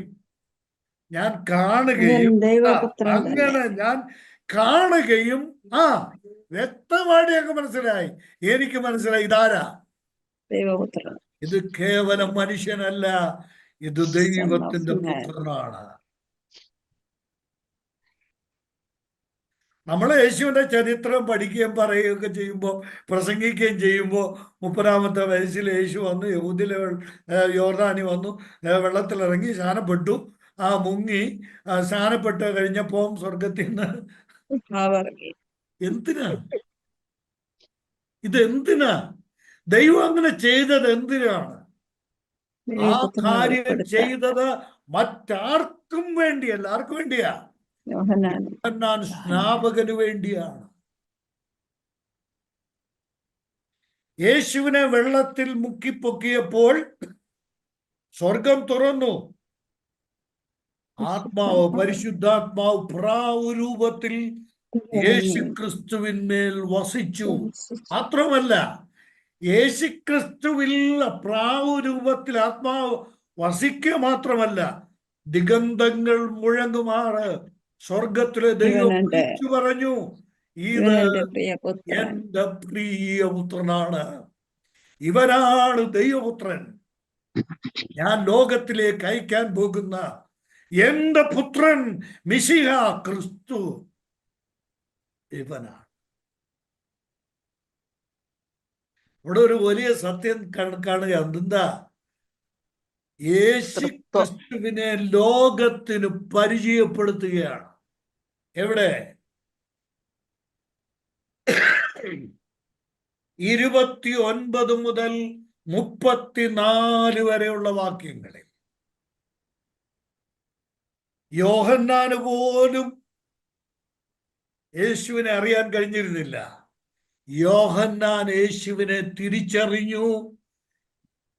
യേശുവിനെ തിരിച്ചറിഞ്ഞ യോഹന്നാൻ യേശുവിനെ ചൂണ്ടിയിട്ട് പറഞ്ഞു, ഇതാണ് ദൈവപുത്രൻ. അപ്പോൾ ഈ അധ്യായത്തിന്റെ 4-ാം ഭാഗം എന്ന് പറയുന്നത് എന്താ? ദൈവപുത്രനായ യേശുക്രിസ്തുവിനെ യോഹന്നാൻ ലോകത്തിന് പരിചയപ്പെടുത്തുന്നതാണ്. അതാണ് 29 മുതൽ 34 വരെയുള്ള വാക്യങ്ങളിൽ കാണും.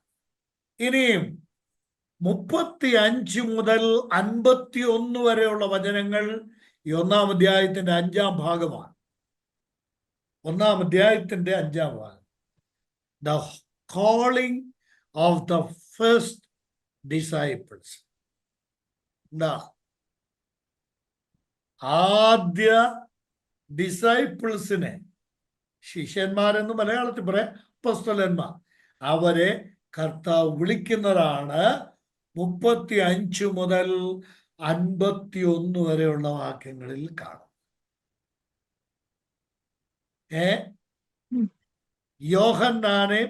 യോഹന്നാന്റെ സാക്ഷ്യം കേട്ട് കർത്താവിനെ അനുഗമിക്കുന്ന 2 പേരാണ് ആദ്യത്തെ 2 സുവിശേഷ അപ്പോസ്തലന്മാർ, 2 ശിഷ്യന്മാർ.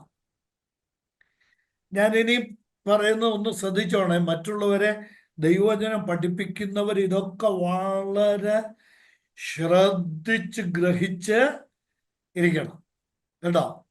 ശ്രദ്ധിച്ച് ഗ്രഹിക്കും.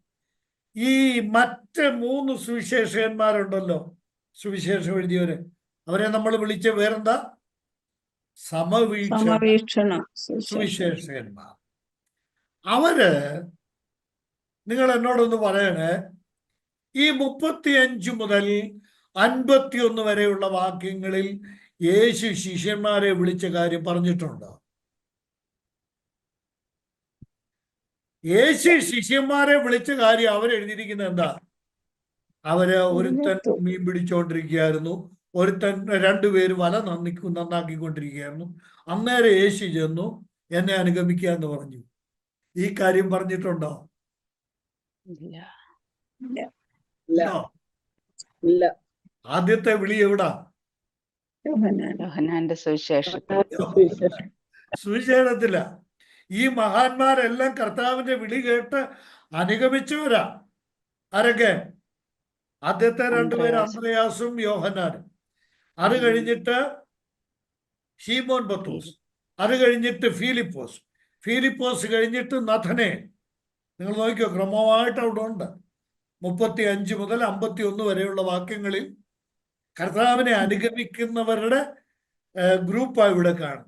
എന്നിട്ട് ഈ മഹാന്മാരൊക്കെ ഉണ്ടല്ലോ, യേശുവിൻ്റെ പുറകെ പോയി, യേശുവിനെ കണ്ടു, യേശുവിനോടുകൂടെ പാർത്തു. ഒരു 2 വലിയ പുള്ളികള് യേശു കർത്താവിൻ്റെ കൂടെ പാർത്തു ഒരു രാത്രി. വേറെ ഒരുത്തനാണെങ്കിൽ പിന്നെ യേശുവിനെ കണ്ടേച്ച് ഫിലിപ്പോസിനോട് പറയുന്നുണ്ട്, ന്യായപ്രമാണത്തിൽ മോശയും പ്രവാചകന്മാരും എഴുതുവനെ ഞങ്ങള് കണ്ടെത്തി. അതാണ് ഫിലിപ്പോസ്. നഥനേലാണെങ്കിൽ യേശുവിനെ കണ്ട് യേശു കർത്താവിന്റെ വാക്ക് കേട്ടോണ്ട് അമ്പരന്നാളി ചോദിക്കുന്നുണ്ട്, ഗുരു നീ എന്നെ എവിടെ വെച്ചറിയും? അയാൾ പേടിച്ചുപോയി. ജീവിതത്തിൽ ആദ്യമായിട്ട് കാണുന്ന യേശു, ഗുരു നീ എന്നെ എവിടെ വെച്ചു? ഇതൊക്കെ സൂക്ഷിച്ച് അത് ആ രംഗം മനസ്സിൽ കണ്ടോണ്ട് വായിച്ചോണ്ടല്ലോ നമ്മൾക്ക് വലിയ അത്ഭുതം തോന്നും. ഈ പുള്ളികളാണ് പിന്നെയും പടകും വലയും എടുത്ത് മീൻ പിടിക്കാൻ പോയത്. ആ മീൻ പിടിക്കാൻ പോയപ്പോഴാണ് കർത്താവ് ചെന്ന് ഇവരെ വീണ്ടും വിളിക്കുന്നത്. അത് 2ാമത്തെ രംഗമാണ്. ആദ്യത്തെ 3 സുവിശേഷകന്മാർ പറയുന്നത് 2ാമത്തെ രംഗമാണ്. ആദ്യത്തെ വിളി യോഹന്നാൻ എഴുതിയ സുവിശേഷം 1-ാം അധ്യായത്തിന്. പലർക്കും ഇതറിയത്തില്ല കേട്ടോ. പലരും കർത്താവ് ശിഷ്യന്മാരെ വിളിച്ച കാര്യം പറയുന്നുണ്ട്. അവർ മിക്കവരും പറയുന്ന ഗലീല കടപ്പുറത്ത് യേശു ചെന്നിട്ട് പിന്നെ മീൻ പിടിക്കുന്നവനെ കണ്ടു, പത്രോസിനോട് നീ എന്നെ അനുഗമിക്കാൻ പറഞ്ഞു. 2 അപ്പൻ്റെ കൂടെ ഇരുന്ന് വല നന്നാക്കുമായിരുന്നു. ആരാ? ശബരിപുത്രന്മാർ. അവരെ കണ്ടു, നിങ്ങൾ എന്നെ അനുഗമിക്കാൻ പറഞ്ഞു. ഇതിനു മുമ്പ് കർത്താവ് ഇവരെ വിളിച്ചതാ. ഇതിനു മുമ്പ് ഇവരെ കർത്താവ് കണ്ടതാ. അതെവിടെ എഴുതിയിരിക്കുന്നത്? യോഹന്നാൻ സുവിശേഷം 1-ാം അധ്യായത്തിൽ. എഴഞ്ഞു നീങ്ങുന്നതിന്റെ കാര്യം മനസ്സിലായോ? ഇതൊക്കെ നമ്മള് ഗ്രഹിക്കാൻ ആവശ്യമുണ്ട്. അതുകൊണ്ടാണ് നമ്മുടെ ക്ലാസ്സിന് എല്ലാവരും ക്ലാസ് എടുക്കുന്നത് പോലെ എനിക്കും വേണ്ടി വന്നാൽ സുനാമി തര പോലൊരു ക്ലാസ് എടുത്ത് അങ്ങ് പോകും. എനിക്ക് നിർബന്ധമുണ്ട്. കുറച്ചേ പഠിച്ചുള്ളെങ്കിലും ആ പഠിക്കുന്ന കാര്യങ്ങള് കൃത്യമായിട്ട് വചനാനുസൃതം നമ്മൾ ഗ്രഹിച്ചിരിക്കണം എന്നുള്ളത്. ഇനി നമുക്ക് 1 മുതൽ 5 വരെയുള്ള വചനങ്ങളിൽ പറഞ്ഞിരിക്കുന്ന കാര്യങ്ങളുടെ ഒരു ചെറിയ വിശദീകരണം, വലിയ വിശദീകരണത്തിലേക്ക് പോവുകയില്ല. ആദ്യം നമ്മൾ കാണുന്നത് യേശു ക്രിസ്തുവിൻ്റെ അഥവാ വചനത്തിൻ്റെ ദൈവത്വം എന്നുള്ളതാണ്. ആദിയിൽ വചനമുണ്ടായിരുന്നു, വചനം ദൈവത്തോടു കൂടെ ആയിരുന്നു, വചനം ദൈവമായിരുന്നു. രണ്ടാമത് പറയുന്നത്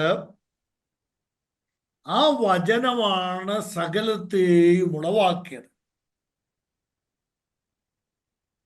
ഒന്ന്, നിത്യതയിൽ പിതാവായ ദൈവത്തോട് സമനായിരുന്ന ദൈവം. 2, സകലത്തെയും സൃഷ്ടിച്ച ദൈവം, ശ്രേഷ്ഠാവായ ദൈവം, ദ ക്രിയേറ്റർ ഗോഡ്, ശ്രേഷ്ഠാവായ ദൈവം. ഞാൻ ഇതിനോട് ചേർത്ത് ഒരു വേദഭാഗം, ഈ ഭാഗം പഠിക്കുമ്പോൾ ഒഴിവാക്കാൻ നിവൃത്തിയില്ലാത്ത ഒരു വേദഭാഗം നമ്മൾക്കൊന്ന് ശ്രദ്ധിക്കാം. കൊലോസ്യർക്ക് എഴുതിയ ലേഖനം 1-ാം അധ്യായം. കൊലോസ്യ ലേഖനം 1-ാം അധ്യായത്തിൽ ഈ കൊലോസ്യ ലേഖനത്തിന്റെ പ്രത്യേകത എന്താണെന്നറിയാമോ? യേശു ക്രിസ്തു എന്നുള്ളതാണ് കൊലോസ്യ ലേഖനത്തിലെ വിഷയം. നമ്മൾ എഫേസ്യ ലേഖനം പഠിച്ചല്ലോ. എഫേസ്യ ലേഖനത്തിലെ വിഷയം ശരീരമായ സഭ എന്നുള്ളത്, ക്രിസ്തുവിന്റെ ശരീരമായ സഭ എന്നുള്ളതാണ് എഫേസ്യ ലേഖനത്തിലെ വിഷയം. കൊലോസ്യ ലേഖനത്തിലെ വിഷയം നേരെ തിരിച്ച് എന്താണെന്നറിയാമോ? ശരീരത്തിന്റെ തലയായ ക്രിസ്തു. ശരീരത്തിന്റെ തലയായ ക്രിസ്തു. അതിൽ 1-ാം അധ്യായത്തിന്റെ 15 മുതലുള്ള വാക്യങ്ങൾ ഞാൻ തൊടാൻ പോലും, കൊലോസ്യ ലേഖനം 1-ാം അധ്യായത്തിന്റെ 15 മുതലുള്ള വാക്യങ്ങൾ ക്രിസ്തോളജി എന്നുള്ളതാണ്, ക്രിസ്തു ശാസ്ത്രം. കേട്ടോ, ക്രിസ്തു ശാസ്ത്രം എന്നുള്ളതാണ്. എൻ്റെ ദൈവത്തിന് സ്തോത്രം. ഞാൻ ചുമ്മാതെ സ്തോത്രം പറഞ്ഞാൽ, ഈ പൗലോസിന്റെ ലേഖനങ്ങൾ നിങ്ങൾ പഠിച്ചാൽ പൗലോസ് പറഞ്ഞു കഴിഞ്ഞിട്ട്, ഒരു കാര്യം പറഞ്ഞു കഴിഞ്ഞിട്ട് സ്തോത്രം പറഞ്ഞിട്ടുണ്ട്. എന്നാൽ ഒരു കാര്യം പറയാൻ പോകുന്നതിന് മുമ്പ് ആ കാര്യം ഉള്ളിലോട്ട് നിറയുമ്പോൾ താൻ സ്തോത്രം പറഞ്ഞിട്ടുണ്ട്. 2 വിധത്തിൽ സ്തോത്രം നമ്മൾക്ക് പറയാൻ പറ്റും. ഇപ്പൊ ഞാൻ സ്തോത്രം ചെയ്തത് എന്തിനാണെന്നറിയാം? ഞാൻ പറയാൻ പോകുന്ന കാര്യത്തിൽ ഞാൻ സേവിക്കുന്ന, ഞാൻ സ്നേഹിക്കുന്ന എൻ്റെ കർത്താവ് യേശു ക്രിസ്തു എത്ര ശ്രേഷ്ഠനാണ്.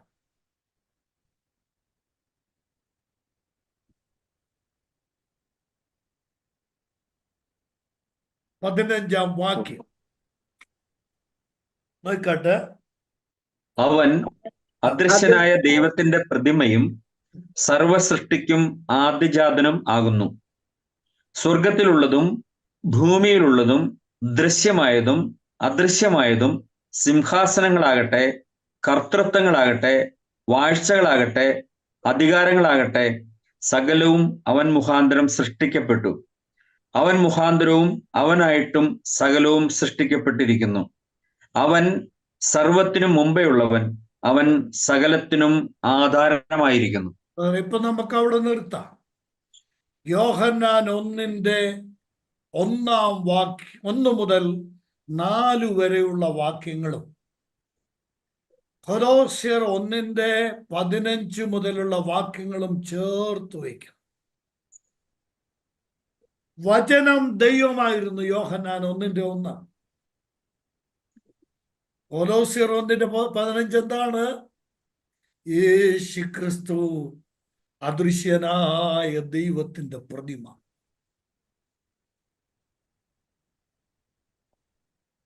കണ്ടോ? അപ്പോൾ യേശു ക്രിസ്തു ആരാണ്? ഈ നമ്മുടെ ഈ ക്ലാസ്സിന്റെ സത്തയും അതിൻ്റെ മുഴുവൻ കാര്യങ്ങളും കേൾക്കാതെ അഭിപ്രായം പറഞ്ഞ ചില ആളുകളുടെ കമന്റ് ഞാൻ കണ്ടു. അപ്പൊ ഞാൻ ഇവിടെ അതിന് മറുപടി പറയേണ്ടത് ആവശ്യം. യേശു ക്രിസ്തുവിന്റെ ദൈവത്വത്തെ ചോദ്യം ചെയ്തുകൊണ്ടാണ് ആ വ്യക്തി എഴുതിയിരിക്കുന്നത്, ഒരു കമന്റ് ഇട്ടിരിക്കുന്നത്. എന്റെ സുഹൃത്തെ, ഞാൻ വളരെ വ്യക്തമായിട്ട് പറയട്ടെ, നീ അല്ല ഈ ലോകം മുഴുവൻ ഉച്ചിയും കുത്തി നിന്നാൽ യേശു ക്രിസ്തുവിന്റെ ദൈവത്വത്തെ എതിർക്കാൻ കഴിയില്ല, നിഷേധിക്കാൻ കഴിയില്ല. കാരണം എന്താണ്? ദൈവം അദൃശ്യനാണ്. ആ അദൃശ്യനായ ദൈവത്തിന്റെ ദൃശ്യമായ പ്രതിമയാണ് യേശു ക്രിസ്തു. അപ്പോൾ യേശു ക്രിസ്തു ആരാണ്? ദൈവം. സ്തോത്രം. യേശു ക്രിസ്തു ദൈവമാണ്. ഇത് നോക്കണം, യേശു ക്രിസ്തു അദൃശ്യനായ ദൈവത്തിന്റെ പ്രതിമയായ ദൈവം മാത്രമല്ല, ഉൽപ്പത്തി 1:1 അഥവാ 1-ാം അധ്യായം, യോഹന്നാൻ 1:3 മുതലുള്ള വാക്യം, അവൻ മുഖാന്തരം സകലവും ഉളവായി, ഉളവായതൊന്നും അവനെ കൂടാതെ ഉളവായതല്ല, സൃഷ്ടാവായ ദൈവം. ഇവിടെ നോക്കിയേ, യേശു ക്രിസ്തു ദൈവത്തിന്റെ പ്രതിമയായ ദൈവം മാത്രമല്ല, പിന്നെ നോക്കണം അടുത്തെഴുതിയിരിക്കുന്നത്, അവൻ അദൃശ്യനായ ദൈവത്തിന്റെ പ്രതിമയും സർവ സൃഷ്ടിക്കും ആദ്യജാതനും, പിന്നെ സ്വർഗത്തിലുള്ളതും ഭൂമിയിലുള്ളതും ദൃശ്യമായതും അദൃശ്യമായതും, സിംഹാസനങ്ങളാകട്ടെ, വാഴ്ചകളാകട്ടെ, അധികാരങ്ങളാകട്ടെ, സകലവും അവൻ മുഖാന്തരം സൃഷ്ടിക്കപ്പെട്ടു. അപ്പോൾ യേശു ക്രിസ്തു ആരാണ്? സൃഷ്ടാവായ ദൈവമാണ്.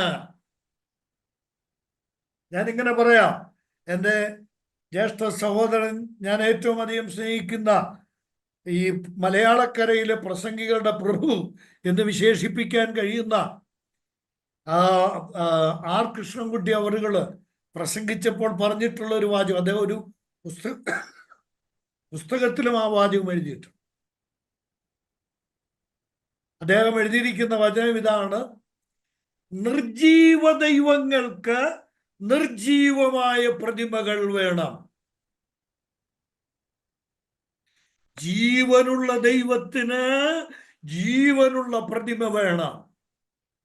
അടുത്ത, ജീവനുള്ള ദൈവത്തിന്റെ ജീവനുള്ള പ്രതിമയാണ് കർത്താവായ യേശു ക്രിസ്തു.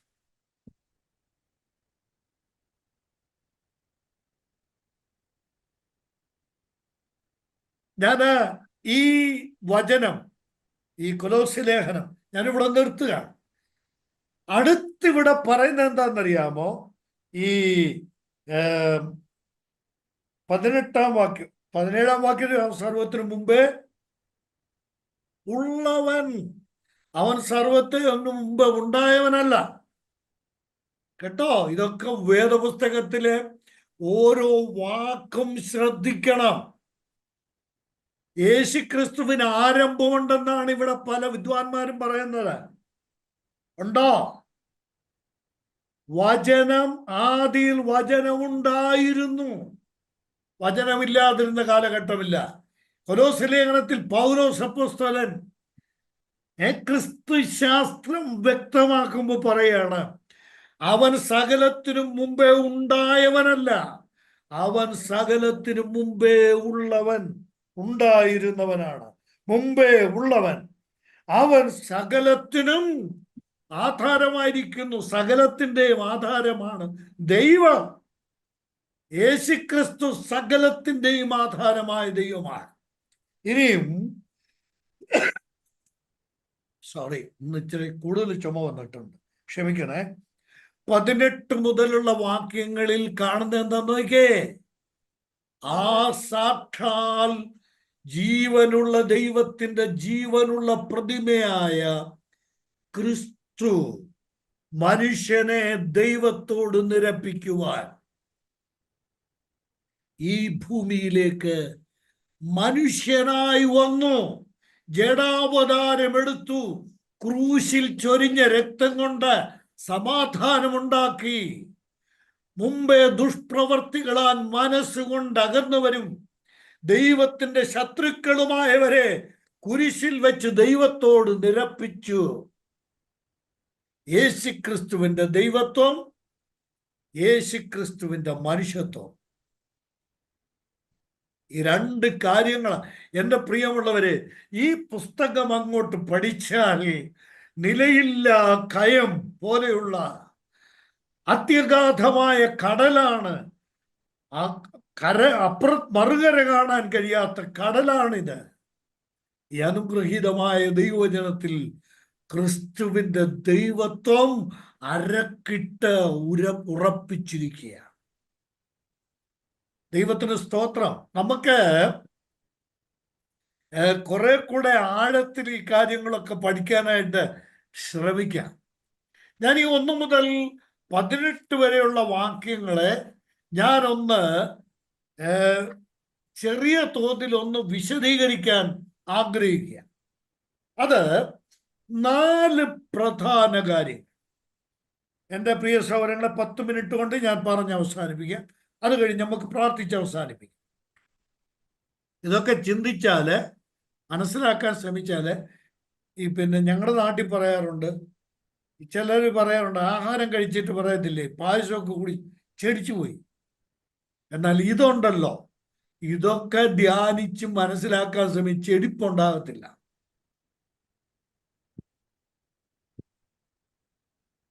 ഞാൻ ഈ പറയുന്ന 4 കാര്യങ്ങൾ എന്താണ്? യേശുക്രിസ്തുവിന്റെ ജഡാവതാരം. ആ 1-ാം അധ്യായത്തിൽ ദൈവമാണ്, സൃഷ്ടാവാണ്, സത്യ വെളിച്ചമാണ്, ജീവനാണ്. അതൊക്കെ ഞാൻ ഓരോ ടൈറ്റിലും പിന്നാലെ പറയാം. പുതിയ നിയമത്തിന്റെ മധ്യസ്ഥനാണ്, കൃപയുടെ മധ്യസ്ഥനാണ്, പിതാവായ ദൈവത്തെ വെളിപ്പെടുത്തിയവനാണ്. ഇത്രയും കാര്യങ്ങൾ ഈ 18 വരെയുള്ള വാക്യങ്ങളുണ്ട്. ക്രിസ്തു ആര് എന്ന ചോദ്യത്തിന് ഇത്രയും മറുപടികൾ ആ ഭാഗത്ത് പറഞ്ഞിട്ടുണ്ട്. എന്നാൽ മനസ്സിലാക്കിയിരിക്കേണ്ട, ഇന്ന് ഞാനത് തുടങ്ങി വെക്കുന്നത് അത്ര ബുദ്ധിയാണോ? എന്തായാലും ദൈവാത്മാവിനോട് പറയാം. അതുകൊണ്ട് ഞാൻ ആ 4 കാര്യങ്ങൾ വ്യക്തമാക്കും. വചനം 14-ാം വാക്യം, വചനം ദൈവമായിരുന്നു. 1-ാം വാക്യം. 14-ാം വാക്യത്തിൽ വചനം ജഡമായി തീർന്നു. 18-ാം വാക്യത്തിൽ ഈ വചനം പിതാവിനെ വെളിപ്പെടുത്തി, ദൈവത്തെ വെളിപ്പെടുത്തി. ഇവിടെ പ്രധാനമായ 4 കാര്യങ്ങൾ നമ്മൾ മറന്നുപോകരുത്. ഒന്ന്, the creator became the incarnate. സൃഷ്ടാവ് ജഡാവതാരം സ്വീകരിച്ചു. The creator became the incarnate. ഒരു വലിയ പ്രയോഗമാണ്. ഞാനിത് കണ്ടെത്തിയത് എങ്ങനെയാന്ന് ചോദിച്ചാല്, ഒരു വലിയ വേദശാസ്ത്രജ്ഞൻ എഴുതിയ വചനമാണ്. എൻ്റെ കണ്ണ് തള്ളിപ്പോയി. ഞാൻ ആദ്യം അത് വായിച്ചപ്പോ, അത് ഗ്രഹിച്ചപ്പോ, സൃഷ്ടാവായ ദൈവം, the creator became the incarnate. സൃഷ്ടാവ് എന്തായിത്തീർന്നു? സൃഷ്ടിയായിത്തീർന്നു എന്ന് പറയുന്നത് ശരിയല്ല. പിന്നെ ജഡം സ്വീകരിച്ചു, ഇൻകാർണേറ്റ് ചെയ്തു, ജഡാവതാരം ചെയ്തു. ഇനി 2, യേശുക്രിസ്തുവിന്റെ മനുഷ്യാവതാരത്തെ 4 പ്രധാനമായ പ്രസ്താവനകളിലൂടെ ഞാൻ വ്യക്തമാക്കുക. 2, God became man. ദൈവം മനുഷ്യനായി തീർന്നു. ഒന്നാം വാക്യം, വചനം ദൈവമായിരുന്നു. 14-ാം വാക്യം, വചനം ജഡമായി തീർന്നു, നമ്മുടെ ഇടയിൽ പാർത്തു. ദൈവം മനുഷ്യനായി തീർന്നു. ആ ദൈവം മനുഷ്യനായി തീർന്നു.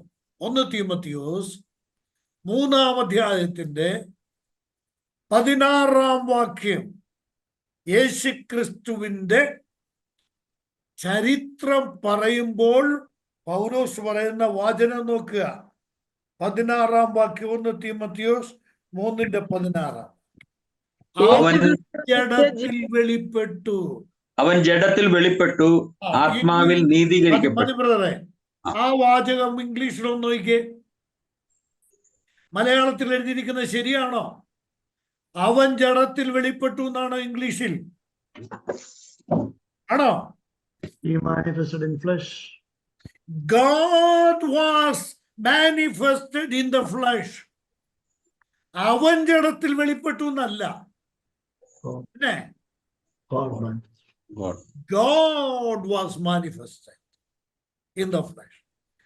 ദൈവം ജഡത്തിൽ വെളിപ്പെട്ടു. അപ്പോൾ യേശുക്രിസ്തു ആരാണ്?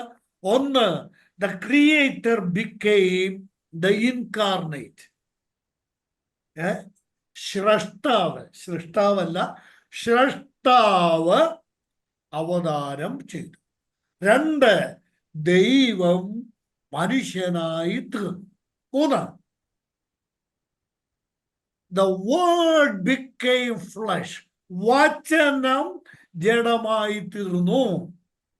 യോഹന്നാൻ 1:14. അദൃശ്യമായ ദൈവത്തിന്റെ വചനം ജഡമായി തീർന്നു. വചനം ജഡമായി തീർന്നു. അത് ഇംഗ്ലീഷിൽ പറഞ്ഞ കുറെ കൂടെ പവർഫുൾ ആണ്, ശക്തമാണ്. The word became flesh. 4, യേശുക്രിസ്തുവിന്റെ ദൈവത്വത്തെ ചോദ്യം ചെയ്ത് കമന്റ് ഇട്ട ആ അദ്ദേഹം ഇത് കേൾക്കുന്നെങ്കിൽ, അദ്ദേഹം യൂട്യൂബിലെ വരാൻ സാധ്യതയുള്ളൂ, നമ്മുടെ ക്ലാസ്സിൽ വരാൻ സാധ്യതയുണ്ടോ എന്ന് തോന്നുന്നില്ല. അദ്ദേഹത്തോട് ഞാൻ പറയട്ടെ, the eternal father became the son. നിത്യനായ പിതാവ് പുത്രനായി തീർന്നു. യേശുക്രിസ്തു ആരാ? അദ്ദേഹം ആ കമന്റിൽ എഴുതിയിട്ടുണ്ട്, പുത്രൻ ദൈവപുത്രനെ സ്വീകരിക്കുമ്പോൾ നിത്യജീവൻ കിട്ടും, രക്ഷിക്കപ്പെടുമെന്നല്ല. രക്ഷ എന്നുള്ള വാക്ക് അവർ ഉപയോഗിക്കത്തില്ല. ദൈവപുത്രൻ എന്ന് പറയുന്നുണ്ട്, പുത്രൻ എന്ന് പറയുന്നുണ്ട്. ഇന്ന് രാത്രി ഈ ക്ലാസ്സിൽ സംബന്ധിക്കുന്ന ദൈവമക്കളെല്ലാവരും ഒരു കാര്യം ഓർക്കണം. അത് പിന്നാലെ കുറച്ചുകൂടെ വിശദീകരിച്ചോളാം. ഇപ്പൊ ക്ലാസ് അവസാനിപ്പിക്കുകയാണല്ലോ, ഇപ്പൊ വിശദീകരിച്ച് പറയാൻ പറ്റില്ല. ഒറ്റ വാചകത്തിൽ പറയാം, യേശുക്രിസ്തു ആരാ? പുത്രനാണ്. അതെ, പുത്രനായതാണ്. നീ എൻ്റെ പുത്രൻ, ഇന്ന് ഞാൻ നിന്നെ ജനിപ്പിച്ചിരിക്കുന്നു. യേശുക്രിസ്തു പുത്രനായതാണ്, പുത്രനാണ്. എന്നാൽ യേശുക്രിസ്തു ആരാ? സ്തോത്രം. പുത്രനല്ല, പുത്രൻ മാത്രമല്ല, യേശുക്രിസ്തു പിതാവാണ്. യെശയ്യാ പ്രവചനം 9:6 അവിടെ വായിച്ചു നിർത്താം. യെശയ്യാ 9:6. നമുക്കൊരു ശിശു ജനിച്ചത് ശിശു, പിന്നെ നമുക്കൊരു മകൻ. ഇംഗ്ലീഷിൽ നോക്കിക്കോണേ, മകൻ എന്നുള്ളതിന് അവിടെ കൊടുത്തിരിക്കുന്നത് സൺ എന്ന വാക്കാണ്. എന്താ? പുത്രൻ. ശിശു ആരായി മാറി? ജനിച്ചത് ശിശു, നൽകപ്പെട്ടത് പുത്രൻ. നമുക്കൊരു പുത്രൻ നൽകപ്പെട്ടിരിക്കുന്നു. പിന്നെ ആ ഭാഗം എടുത്തോന്ന് വായിച്ചേ. നമുക്കൊരു മകൻ അഥവാ പുത്രൻ നൽകപ്പെട്ടിരിക്കുന്നു. നമുക്കൊരു ശിശു ജനിച്ചിരിക്കുന്നു, നമുക്കൊരു മകൻ നൽകപ്പെട്ടിരിക്കുന്നു, ആധിപത്യം അവന്റെ തോളിലിരിക്കും. ആധിപത്യം അവന്റെ തോളിലിരിക്കും. അവൻ അത്ഭുത മന്ത്രി, അവൻ അത്ഭുത മന്ത്രി, വീരനാം ദൈവം, പിന്നെ നിത്യപിതാവ്. സ്തോത്രം. സഹോദര, സുഹൃത്തേ, യേശു പിതാവ് മാത്രമല്ല, യേശു ക്രിസ്തു നിത്യപിതാവാണ്. ഇറ്റേണൽ ഫാദറാണ്, നിത്യപിതാവാണ്. അതുകൊണ്ട് യേശു ക്രിസ്തുവിന്റെ ദൈവത്വത്തെ ചോദ്യം ചെയ്യാൻ ഇവിടെ ഒരുത്തരും വളർന്നിട്ടില്ല. നിത്യപിതാവായ ദൈവം ആരായി വന്നു? ശിശുവായി ജനിച്ചു, പുത്രനായി നൽകപ്പെട്ടു. ഇതാണ് ക്രിസ്തു ശാസ്ത്രം. ദൈവത്തിന് സ്തോത്രം. യോഹന്നാന്റെ സുവിശേഷം പഠിക്കുമ്പോൾ ആദ്യം നമ്മൾ മനസ്സിലാക്കേണ്ട കാര്യം ഇതാണ്: സൃഷ്ടാവ് ഇൻകാർണേറ്റ് ചെയ്തു, ജഡം സ്വീകരിച്ചു.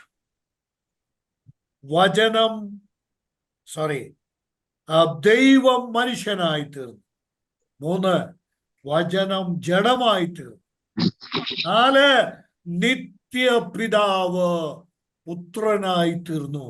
അതാണ് യേശു ക്രിസ്തു എന്ന ലോകം കണ്ട അനുപമനായ, നിസ്തുല്യനായ, സ്തോത്രം, കർത്താവായ യേശു ക്രിസ്തു.